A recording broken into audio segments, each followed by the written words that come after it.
From February 1965 to November 1968, the United States waged a massive bombing campaign against North Vietnam.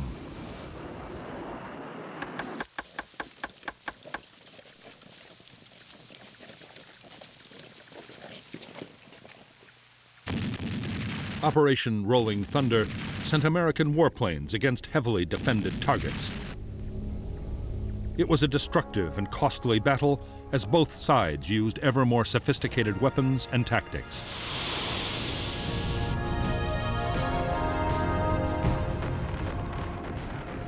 In Rolling Thunder, American aircraft dropped over 650,000 tons of bombs on North Vietnam.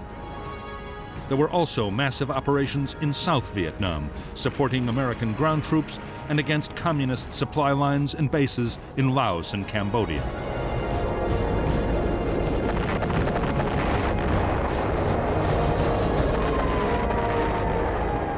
The air war in Southeast Asia was more than a contest between the United States and North Vietnam.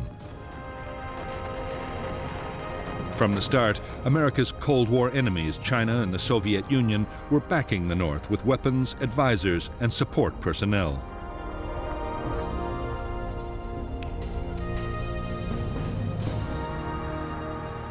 For U.S. leaders, that raised the most difficult question they had ever faced. Could the air war be won without sparking off a wider and infinitely more dangerous conflict?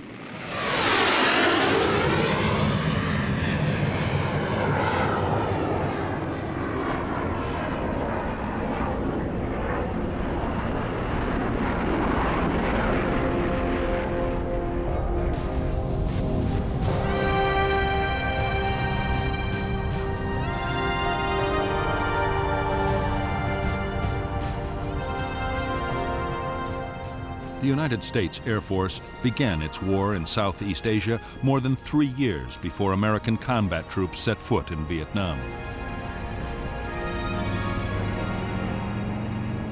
In late 1961, President John F. Kennedy ordered more help for the South Vietnamese government in its war against the Viet Cong guerrillas.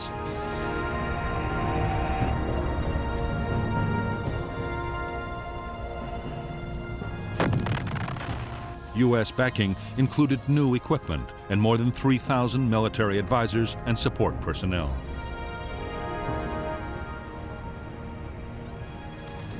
Soon, U.S. Army and Marine helicopters were flying South Vietnamese government soldiers and their American advisors into combat against the Viet Cong. U.S. Air Force transport planes helped with troop deployments and supplies.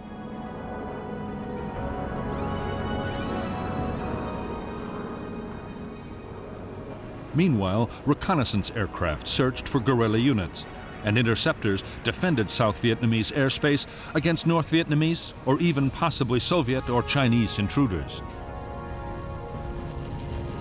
Amongst the first U.S. Air Force units sent to Vietnam was a small detachment of helicopters disguised in South Vietnamese markings. Under special rules of engagement, codenamed Farmgate, the aircraft were flown by U.S. personnel, but had to have a South Vietnamese Air Force officer on board. Unofficially, they were flying combat missions against the NLF.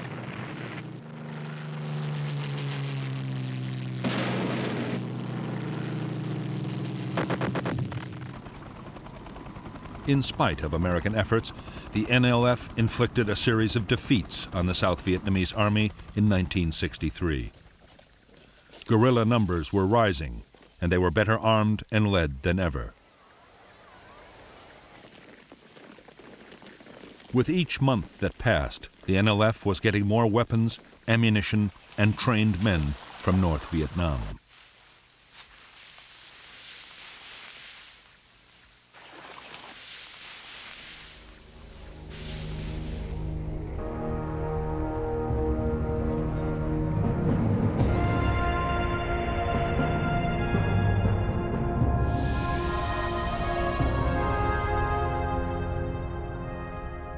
The main supply route from North Vietnam, the Ho Chi Minh Trail, ran inside Laos and Cambodia to the NLF's base areas in the south.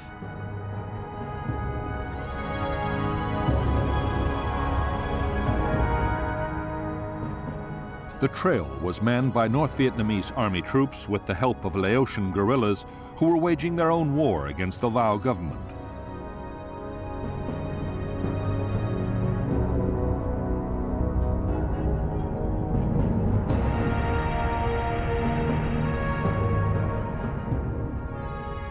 The NLF guerrillas were concentrated in the Mekong Delta, around Saigon, and in the central and northern parts of Vietnam.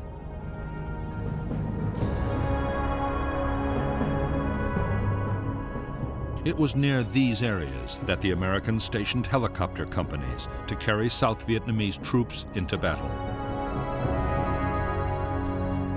The detachment operating under Farm Gate was based at Ben Hoa near Saigon, and there was another important base at Tan Son Nhut. 3 smaller airfields also supported fixed-wing operations.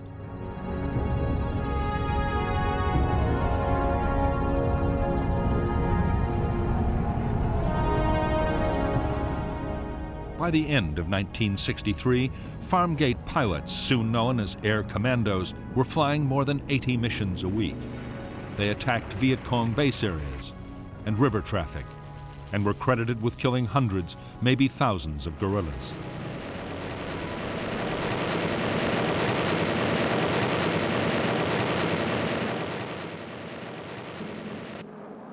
Operation Ranch Hand flights, spraying a deadly herbicide to destroy jungle cover, were also flown under Farm Gate rules.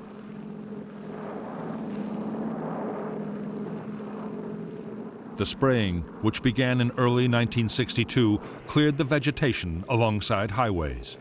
Viet Cong ambushes would then be far easier to spot.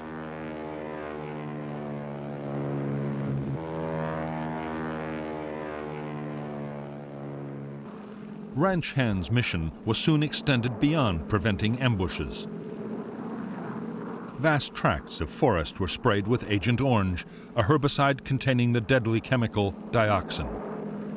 Guerrilla trails and base areas were exposed, and crops that might feed Viet Cong units were destroyed.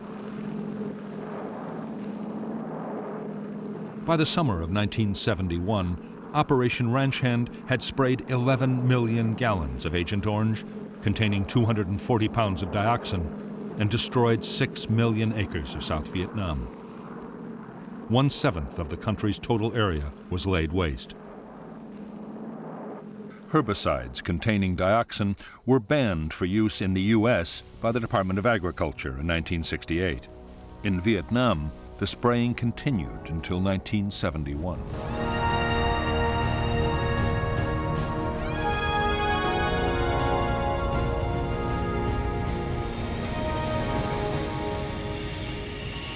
Between April and June 1964, American air power in Southeast Asia was massively reinforced.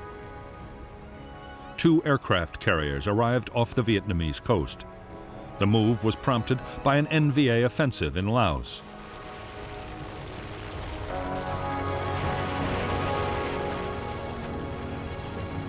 To help Laotian government forces, U.S. aircraft mounted a big reconnaissance effort, codenamed Operation Yankee Team.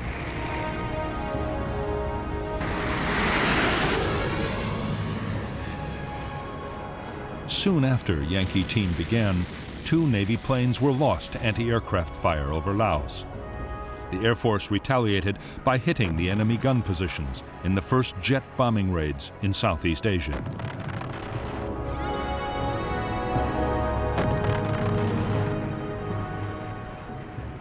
As well as photographing the activities of the Laotian guerrillas, American aircraft over Laos were monitoring the Ho Chi Minh Trail. It was clear that North Vietnam was sending more men and supplies to the southern guerrillas than ever before.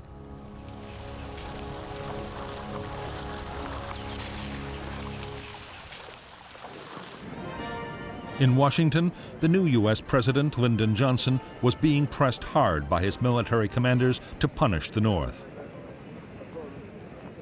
So far, Johnson had refused to sanction official direct attacks on North Vietnam. However, covert attacks were being conducted over Vietnam near the Laotian border. It was an incident in the Tonkin Gulf that finally lit the fuse. In bad weather conditions, the captain of an American destroyer thought he was fired upon by North Vietnamese patrol boats, an attack that actually never happened. But on August 5, 1964, the president ordered retaliation.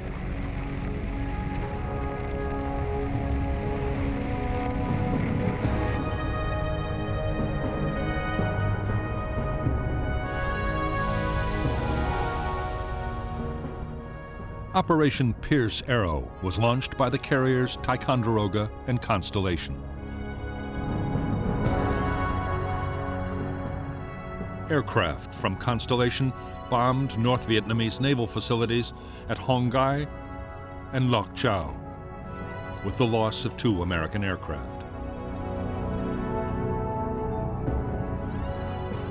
Fuel storage tanks and a patrol boat base at Vinh and another base at Quang Cay were attacked by aircraft from Ticonderoga. Later, a follow-up strike completed the devastation at Vinh.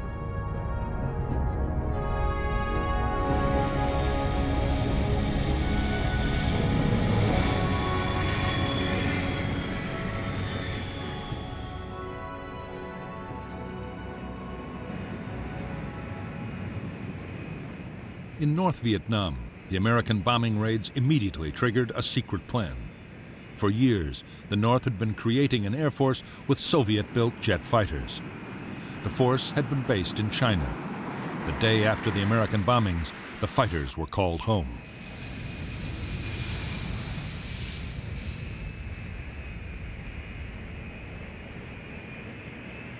Even as the North Vietnamese fighters began to patrol out of their new base, the Americans rushed their own reinforcements to the region.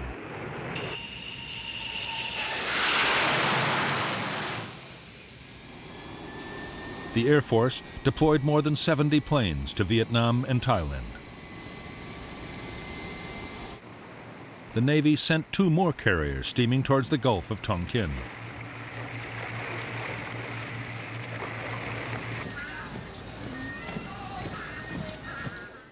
As tension in Southeast Asia rose sharply, U.S. intelligence learned of an ominous development. In October 1964, China, Vietnam's neighbor and ally, successfully tested an atomic bomb.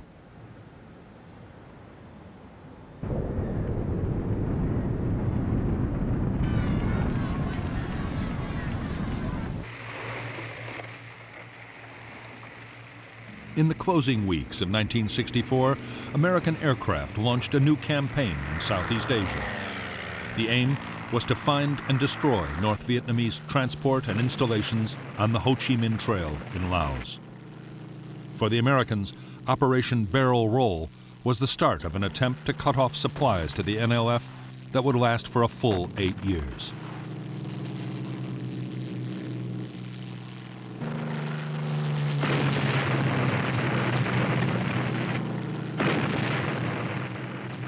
By February 8, 1965, NLF guerrillas in South Vietnam had launched a series of attacks on U.S. installations and personnel. The United States was determined to hold North Vietnam responsible.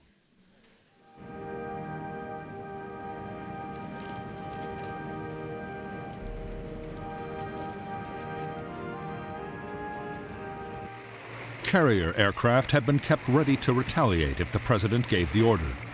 On February 7, 1965, they were unleashed against North Vietnamese targets.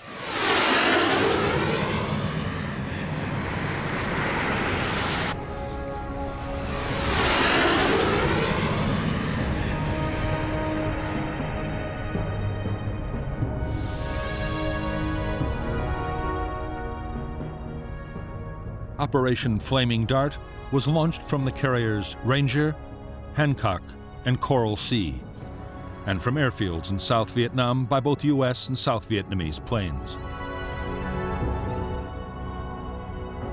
The targets were North Vietnamese Army barracks and the 325th Infantry Division's training base at Dong Hoi.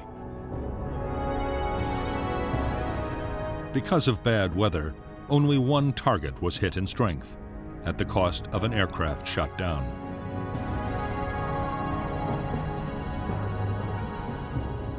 In the next 5 days, more retaliation raids again hit Army barracks. 3 American aircraft were lost.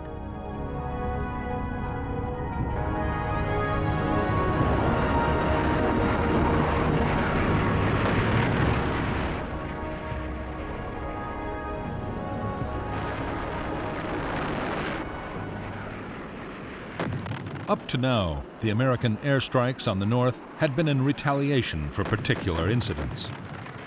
However, many in Washington believed that bombing should have a much bigger role to play. They argued a sustained campaign of attacks could make North Vietnam stop supporting the war in the South.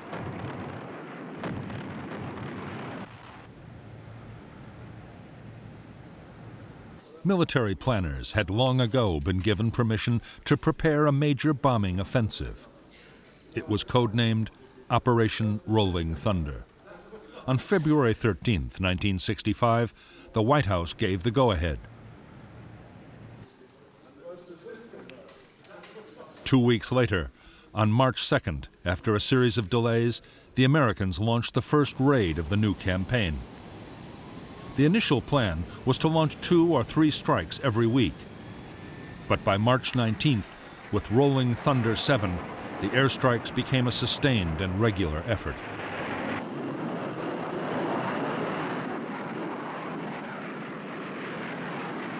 Rolling Thunder got off to an uncertain start.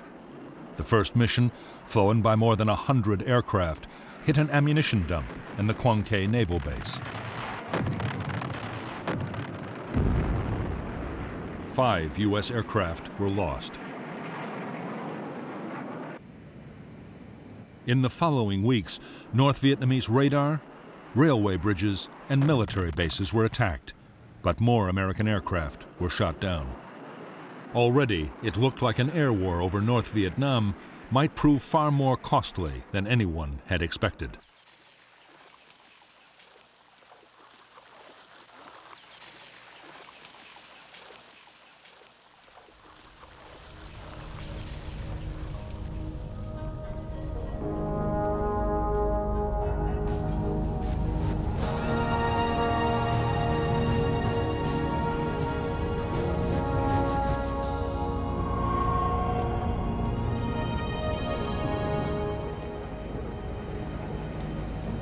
The American President Lyndon Johnson doubted that bombing North Vietnam would be enough to save the South. By now, he was resigned to using American troops to fight the guerrillas. The first combat units had already landed. Johnson's biggest worry, shared by his Defense Secretary Robert McNamara, was that bombing North Vietnam might spark off a much bigger war.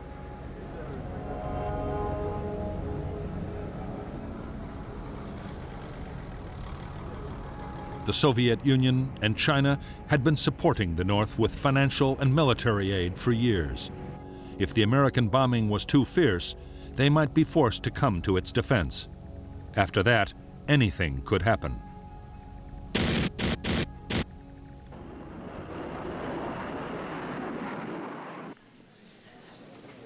Johnson's fears that the war in Vietnam could spiral out of control were not shared by his military leaders.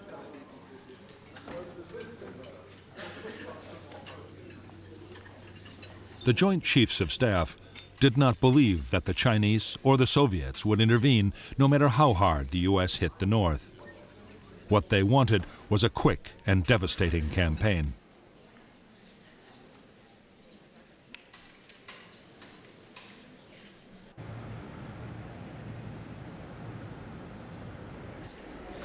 Whatever the doubts of his military leaders, Johnson was sure that massive bombing of North Vietnam would draw in the Chinese.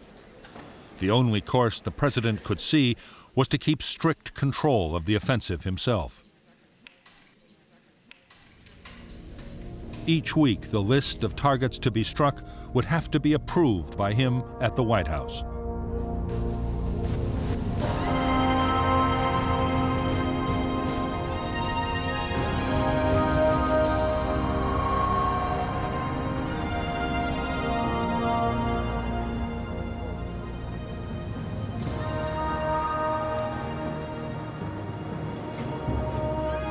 The first American bombing raids had come as a severe shock to the leaders of North Vietnam. Neither the President Ho Chi Minh nor his government had expected the Americans to go so far. But there was no question of giving in.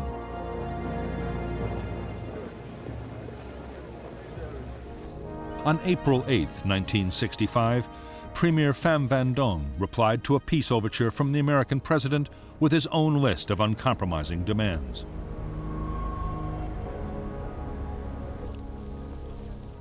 For 10 years, Ho Chi Minh's aim had been to reunite the two halves of Vietnam under communist rule. Now the NLF guerrillas in the south were so close to victory, he saw no reason why he should negotiate.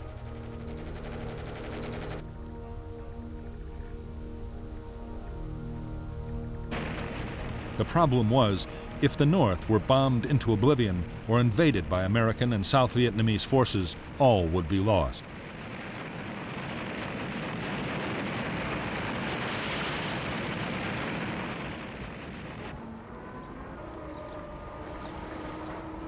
Only with massive help from the Soviet Union and China could North Vietnam hope to survive.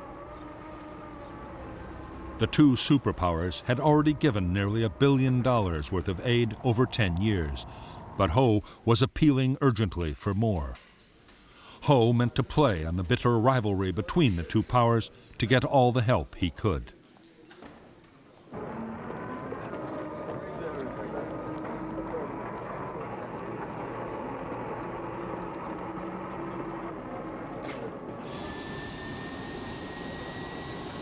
At first, the Soviet Union, under Premier Alexei Kosygin, had urged northern leaders to look for a peaceful solution. But Kosygin was actually in Hanoi in February 1965 when Rolling Thunder began. The Russian position hardened. The Soviets now promised sophisticated radar, air defense missiles, and more jet fighters.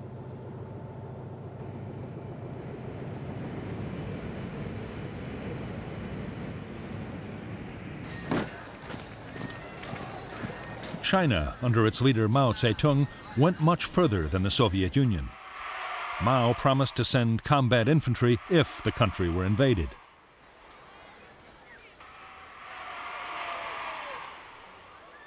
Meantime, to help the North defend itself against the bombing, he promised anti-aircraft units. Mao meant to guarantee the survival of his neighbor, whatever the risks.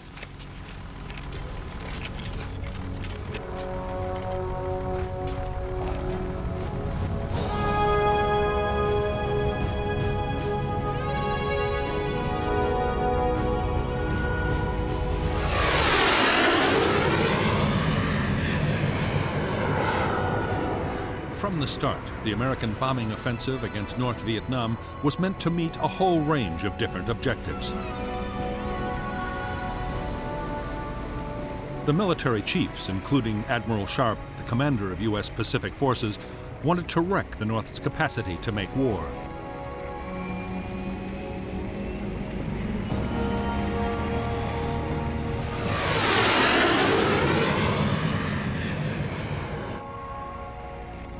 The U.S. ambassador in Saigon, Maxwell Taylor, saw the raids as a morale booster for South Vietnam. The Defense Secretary, Robert McNamara, meant them to put on pressure, which could be stepped up gradually until the North agreed to U.S. demands.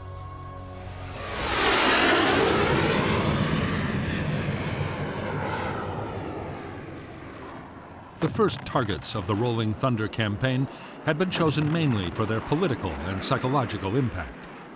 However, to justify the mounting toll of lost pilots and aircraft, McNamara now wanted more concrete results. He argued that the campaign against North Vietnam should be much more closely linked to the war in the South.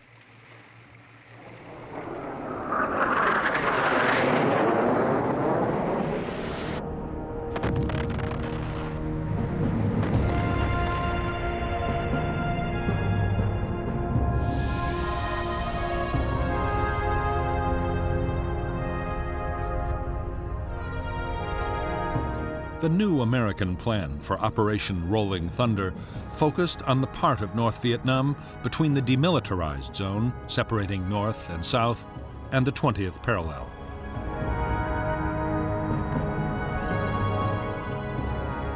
Inside this area, railway lines, bridges, and a vital rail yard at Vinh were all used to send supplies and reinforcements to guerrilla units in the south.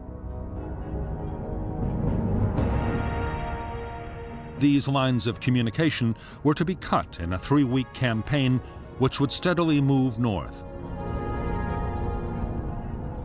Armed reconnaissance would then destroy the transport trapped by the broken bridges and rail lines.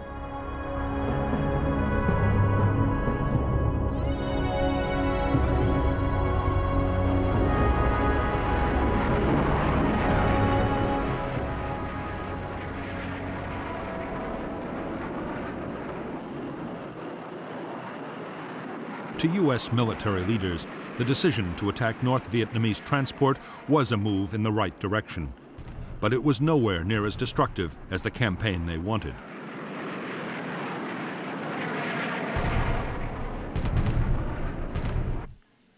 The Joint Chiefs still argued for an all-out offensive to destroy North Vietnam's military centers, air defenses, power stations, and ports.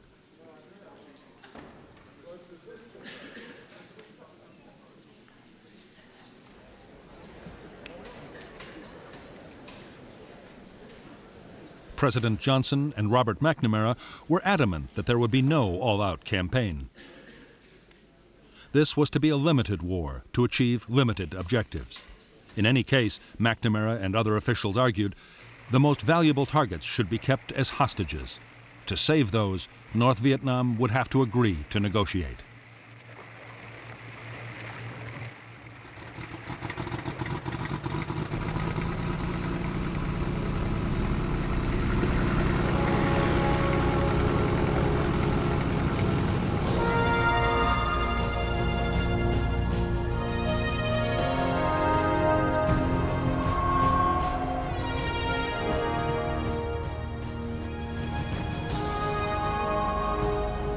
When the Rolling Thunder campaign had begun, North Vietnam's leaders had feared that in a very short time their country could be bombed into rubble.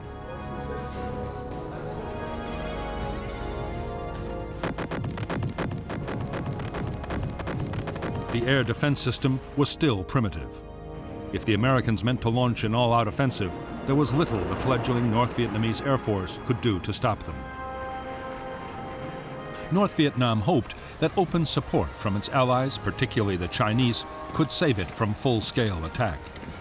There was every sign the Chinese meant what they said about coming to the North's aid if necessary. In fact, China was taking the situation in Vietnam so seriously it had changed its whole national defense strategy.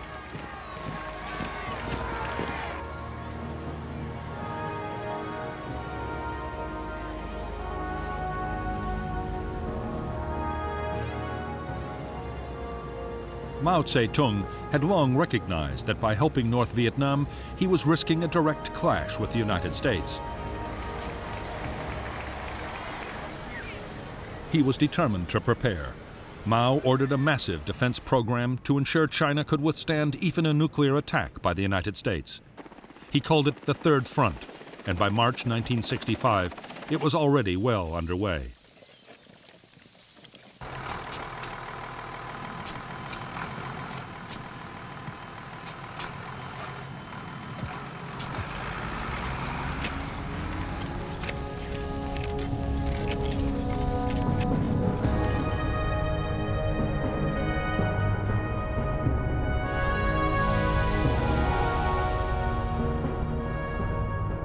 The first stage of the Third Front program had been to take China's industries, mostly concentrated around the big cities,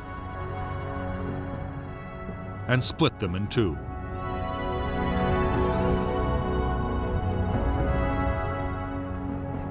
The duplicates were then moved deep into the interior.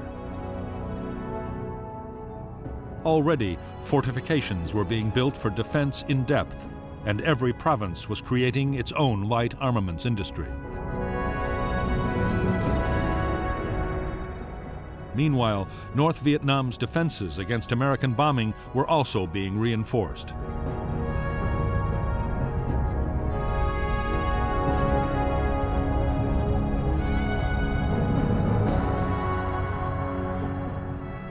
China had already moved 4 full air divisions and an anti-aircraft division to its border with Vietnam.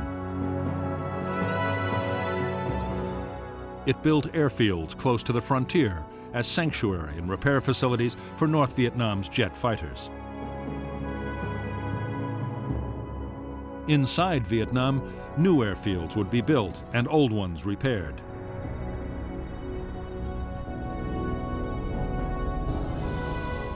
Chinese logistic teams were already constructing or upgrading 12 roads north of Hanoi.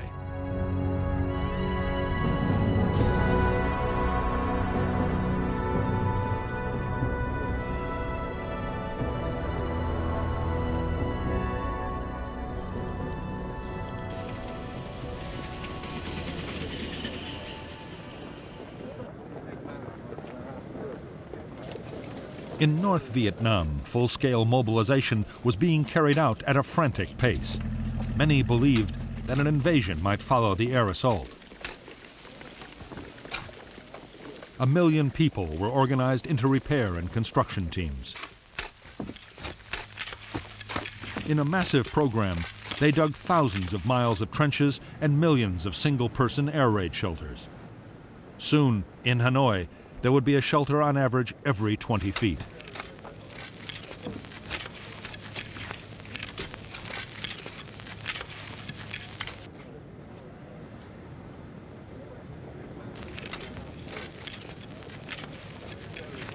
To the leaders of the North, building defenses and acquiring advanced weaponry was only one part of the strategy. There was also the political battle.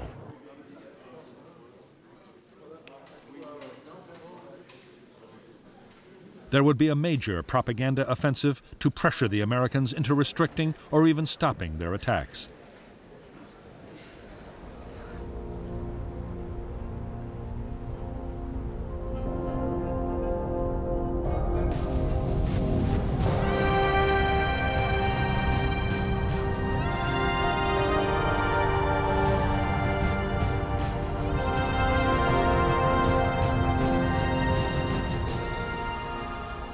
For more than 20 years, American military planning had given the highest priority to strategic bombers.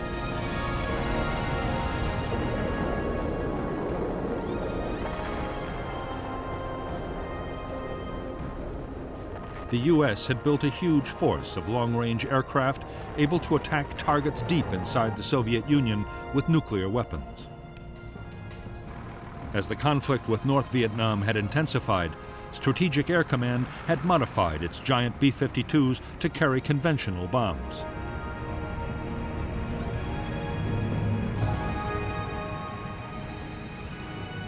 Although the B-52s had been stationed ready to attack North Vietnam, in the end they had been kept out of Rolling Thunder.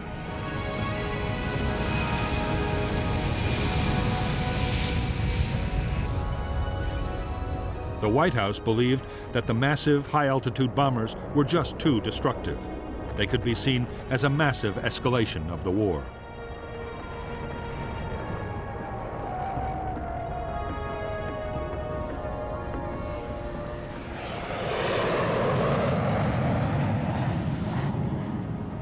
Instead, the smaller and more accurate tactical bombers would fight the strategic campaign against the North. They would also carry out their normal role by supporting ground operations in South Vietnam.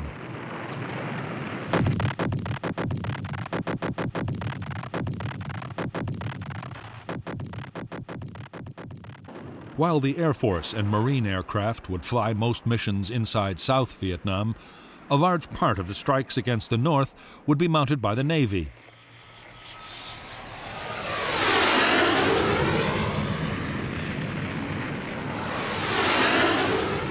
The U.S. Navy had 16 strike carriers and deployed more aircraft than all the world's other navies combined.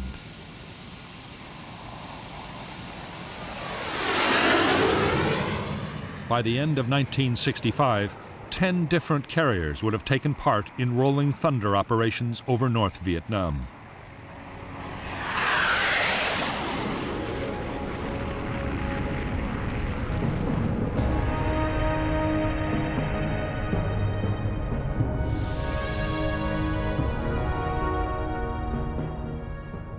U.S. naval air power off Vietnam was under the command of Task Force 77.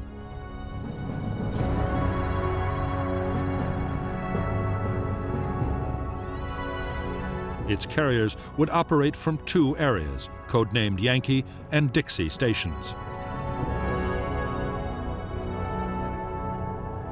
Aircraft from Yankee Station would attack targets in North Vietnam and Laos, while planes from Dixie would fly over South Vietnam.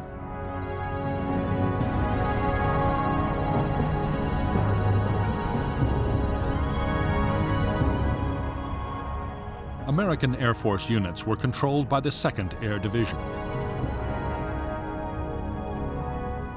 In 1965, the division operated from 2 main airfields in Vietnam and 5 in Thailand.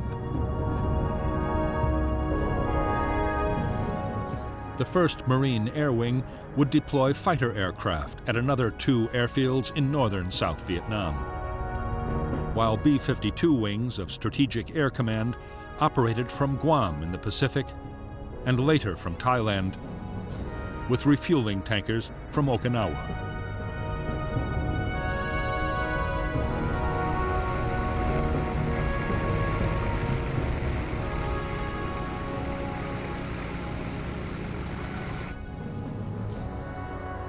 U.S. air commanders had a limited say in how the battle over North Vietnam was fought.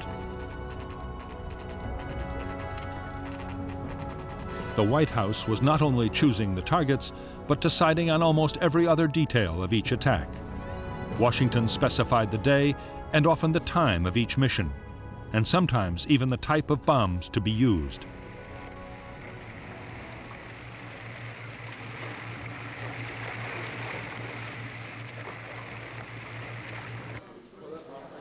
From the approved list, American pilots were given a target and 1 or 2 alternatives. Only those targets could be attacked.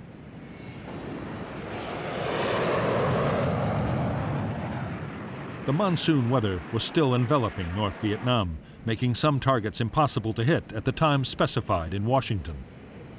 Air commanders had no authority to improvise.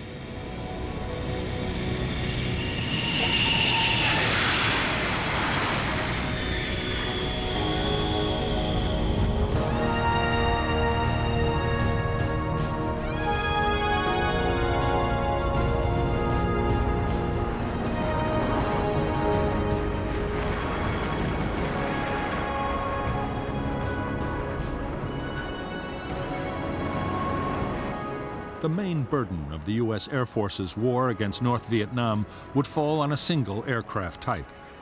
The F-105 Thunder Chief was originally designed as a supersonic long-range nuclear bomber. The single-seater could carry up to 5 tons of bombs, more than a World War II B-17 Flying Fortress.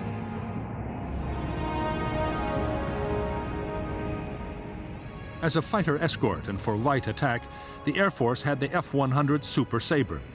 The F-100 could carry almost 4 tons of bombs. It was also armed with air-to-air missiles and 4 20mm cannon.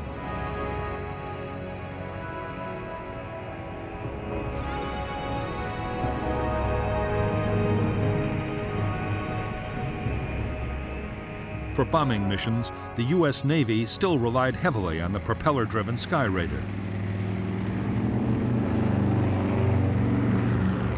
Although the aircraft had been in service more than 20 years and was very slow, it could carry a heavy load of bombs and rockets.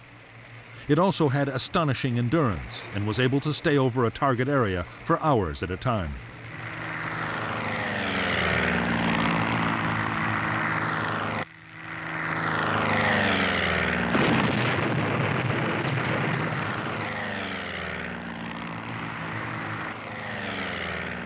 As Rolling Thunder developed, the Sky Raider would be gradually replaced in the Navy's attack squadrons by the A-4 Skyhawk. The Skyhawk could carry 4 tons of bombs, but it was a slow aircraft, able to reach only 670 miles per hour. Skyhawk raids were usually escorted by Crusader fighters, armed with both cannon and air-to-air missiles.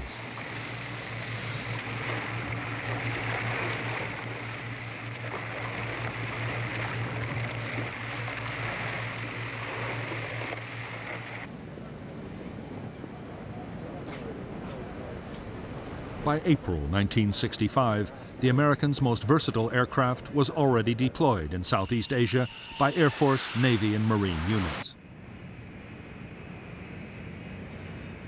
The F-4 Phantom was a big aircraft and was able to fly at more than twice the speed of sound, 1,400 miles per hour. It could also carry a bomb load of up to 8 tons.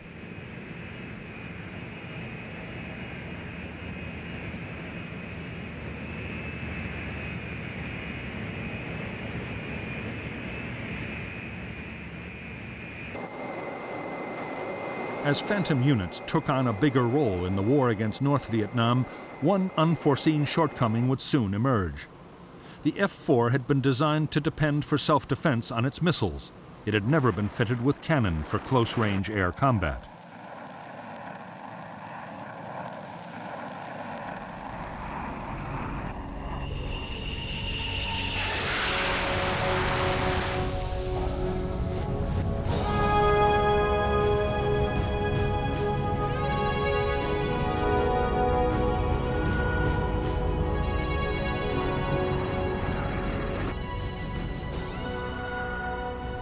Every aircraft deployed by an Air Force fighter wing or a U.S. Navy carrier depended on more than 30 men to keep it flying.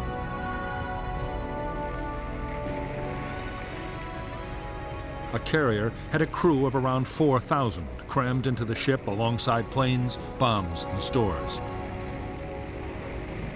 Because the carrier was operating 24 hours a day, the men worked in shifts up to 16 hours long.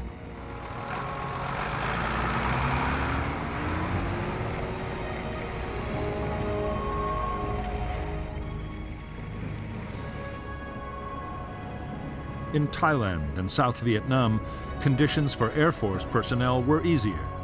All the same, heat and humidity took a heavy toll on men and machines. To add to the burden, higher command often measured the success of a unit by the sheer number of sorties it could fly.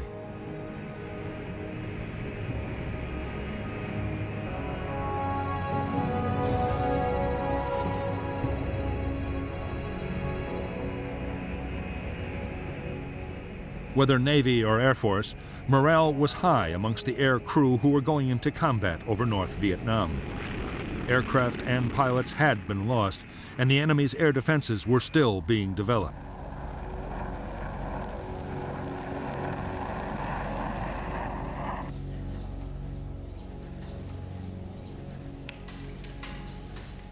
The monsoon weather still enveloping the north was often a bigger concern than the anti-aircraft guns. So, too, were the strict rules of engagement that pilots had to memorize.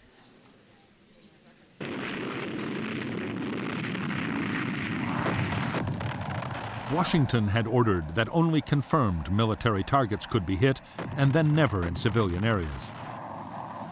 Enemy aircraft had to be identified visually before they could be attacked, in case they were Chinese.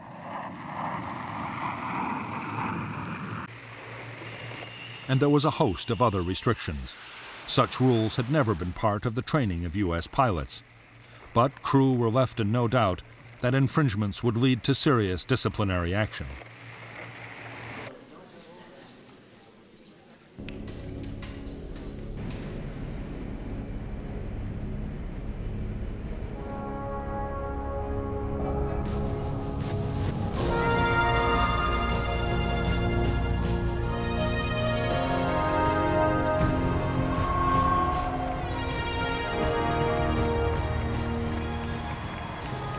The North Vietnamese armed forces fielded 400,000 men in 13 regular divisions.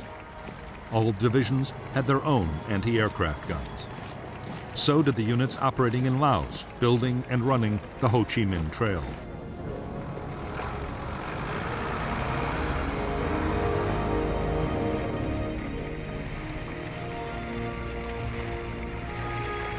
Navy played a role in air defense too. Its fleet of East German gunboats was stationed on the sea and river approaches to important targets.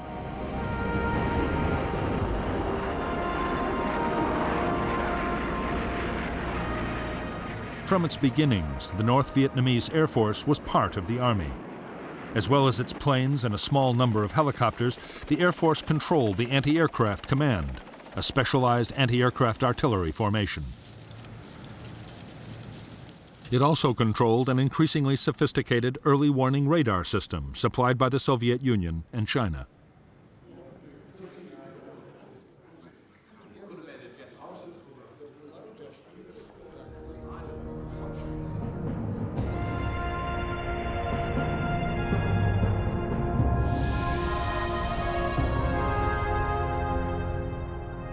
North Vietnam's only fighter wing, the 921st, was based at Noi Bai Airfield, 40 kilometers from Hanoi. A second wing, the 923rd, was planned for the airfield being built at Kep.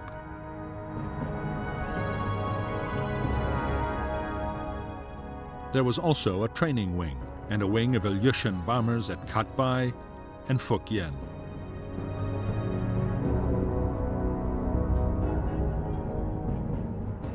The anti-aircraft gun batteries of the Air Defense Force were organized into 4 brigades, concentrated around areas of strategic importance. The main road and rail junctions, the industrial centers around Hanoi and Haiphong, and the main supply routes to Laos and the south were most heavily defended.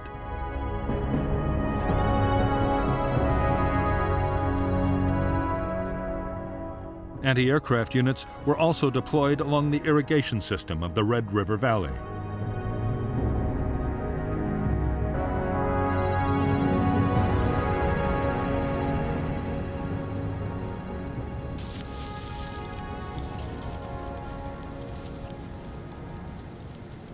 Although North Vietnam's air defenses were still weak, they would soon become amongst the most formidable ever assembled anywhere.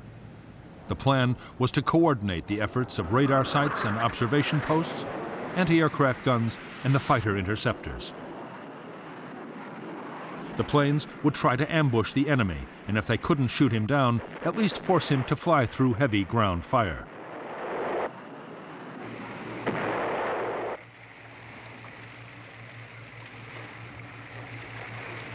In the early days of the air battle, close cooperation between radar, guns, and fighters would not be easy to achieve. There were too many different anti-aircraft commands.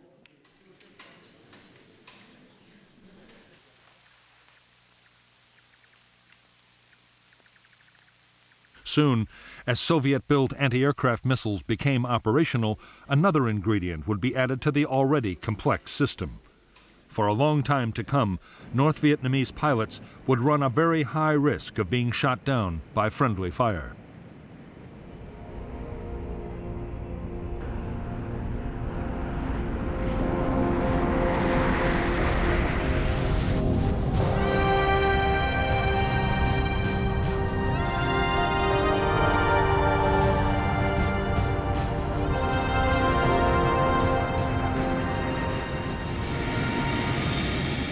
The mainstay of the North Vietnamese Air Force was the MiG-17 jet fighter. It was an aging design, a top speed of only 710 miles an hour, and was later replaced by the more advanced MiG-21. Yet the MiG-17 was still a formidable interceptor.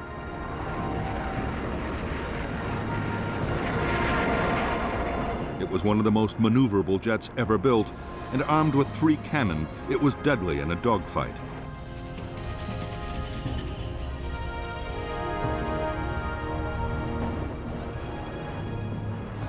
By now, the Air Defense Force had a large number of Soviet and Chinese anti-aircraft guns. At the start of the battle, they were still simple types with optical sights. The 23 and the 37mm twins could fire 100 rounds a minute from each barrel, but could only reach targets up to 10,000 feet.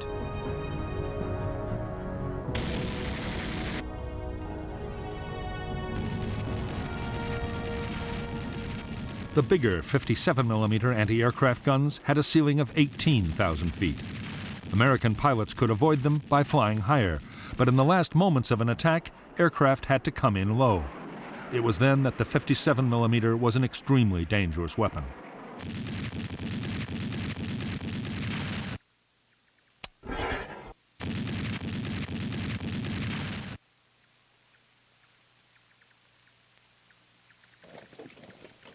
The North Vietnamese regional militia now had 500,000 members and was equipped with large numbers of light machine guns. Against low-flying planes, they could be highly effective.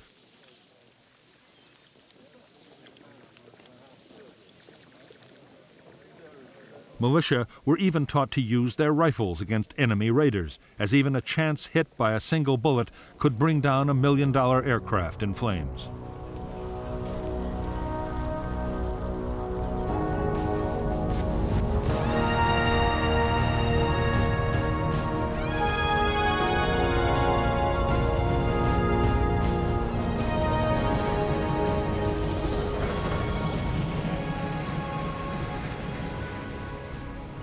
The advanced weaponry supplied by the Soviet Union and China depended completely on skilled personnel to operate and maintain it. North Vietnam was an agricultural country with little industry. 200 North Vietnamese Air Force technicians had been trained in China, but it was barely enough.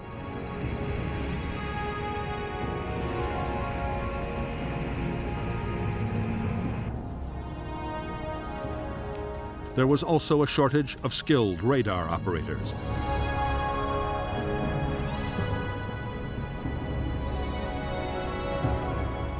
From the start of the American attacks, the pilots of the 921st Fighter Wing had been keen to get into combat.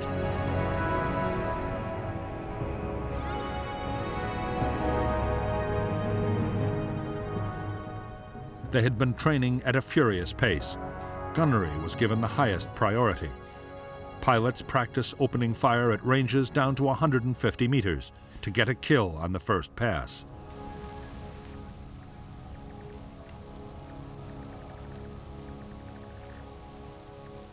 All the time, the emphasis was on close-in engagements to make the most of the MiG-17's agility. At the same time, the Air Force was training the next batch of pilots as fast as it possibly could.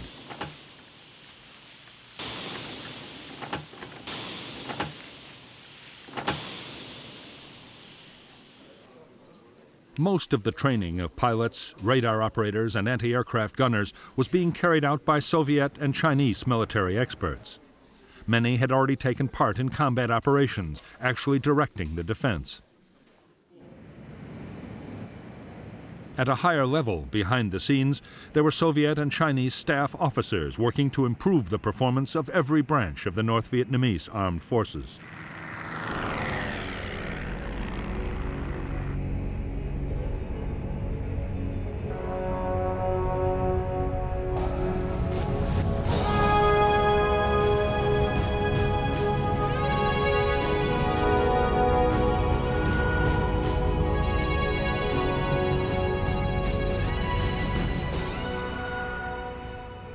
For the Americans, the first stage in stepping up the campaign against North Vietnam was to weaken its defenses.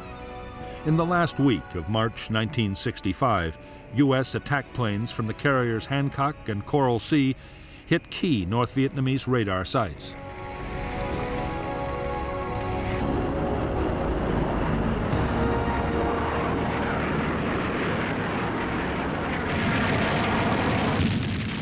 There was a fierce reaction from northern anti-aircraft guns, and several U.S. planes were shot down.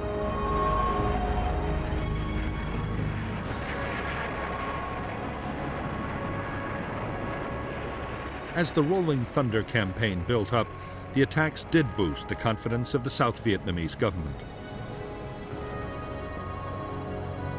Government forces were doing better on the battlefield, too. Even so, in Washington, the mood was bleak. On March 29, 1965, NLF guerrillas launched a daring bomb attack on the American embassy in Saigon. 2 Americans and 20 South Vietnamese were killed.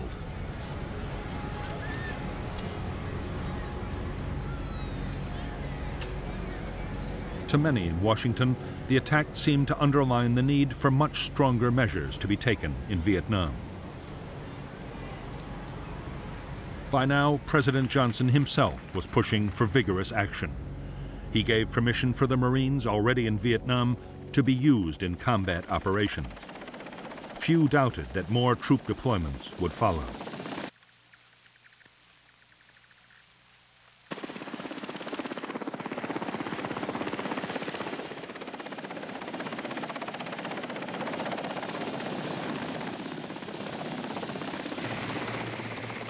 Soon, U.S. aircraft would be faced with 2 missions in Southeast Asia: the continuing campaign against North Vietnam and supporting U.S. troops in a sharply escalating ground war.